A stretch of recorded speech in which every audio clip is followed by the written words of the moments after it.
You have no idea how happy I am to see you unharmed. Unharmed? What are you doing here? Sansa's gotten pretty good at playing the game. When she sees Littlefinger, though, it's not about politics. It's not about trying to manipulate him or anything. He betrayed her in the worst possible way. And so in her mind, everything that happened after that, he's to blame for it. You freed me from the monsters who murdered my family. And you gave me to other monsters who murdered my family. You want me to beg for my life? I will. I think it goes through her mind how satisfying it would be to see Brienne just cut him in two right here. But she doesn't, and that she doesn't is an interesting quality of Sansa's, that she's started to look a couple moves ahead, and she's started to think, is it possible this person will be more useful to me alive than dead? I didn't know the Tullys still had an army. My uncle, the Blackfish, has reformed it and retaken River Run. How'd you know that? It's funny because even as she's trying to make a clean break with Littlefinger, Sansa is showing us the ways in which Littlefinger has shaped her way of looking at the world. Ramsay received a raven before I escaped Winterfell. I mean, the decision not to tell Jon about the meeting with Littlefinger, not to tell Jon how she knows about the Blackfish. If she really trusted Jon and she really was coming at this as a clean, pure Stark, she would tell the truth to her brother and the person to whom she has real allegiance at this point. But for whatever reason, she holds back on that. And I think that shows that Littlefinger still has some kind of a hold on Sansa. I am Theon Greyjoy, last living son of Balon Greyjoy. And she is your rightful ruler. It's probably unique in the history of the Iron Islands for a male heir to reject his own claim in favor of his sister. It's one thing to say, when it's just the two of them, I don't want to be king, you should be. It's quite another thing when they have the King's Moot and they're actually choosing a king. And that's, I think, when she first really begins to trust him again. I'm Euron Greyjoy. I claim the Salt Throne. Of course, the person who precipitated the King's Moot by throwing his own brother off a bridge did so with full understanding of what a King's Moot was. It's an election, and Euron Greyjoy was confident that he could step into that situation and triumph through force of personality and through violence if necessary.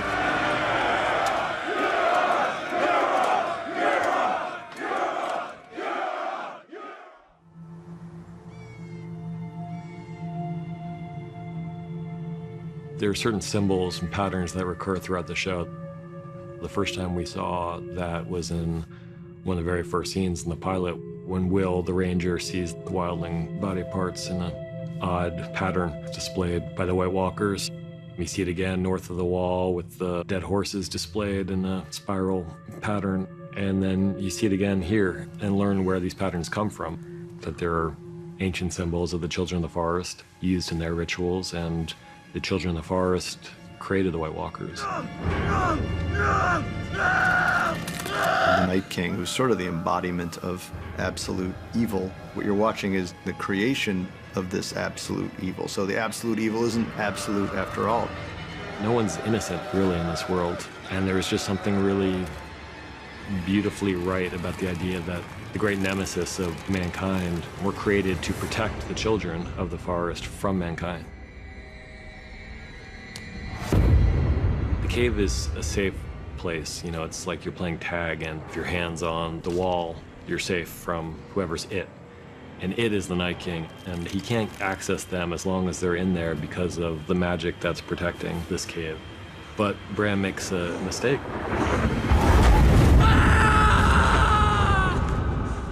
He saw me. He's not the Three-Eyed Raven yet. He doesn't have control over these visions in the way that the Three-Eyed Raven does. But for the first time, someone actually sees him in the vision as the Night King, which is part of the tragic mistake here, is that if the Three-Eyed Raven had been with him, things would have ended much differently. The time has come The time for what? for you to become me. But am I ready? No. As soon as the Three-Eyed Raven realizes there is no more time, he's got to try to upload all this knowledge into Bran. This is happening much, much more rapidly than he thought it was going to happen. And he doesn't really know what it all means. He doesn't know what to make of it all because it's happening under duress. Hold the door! Hold the door!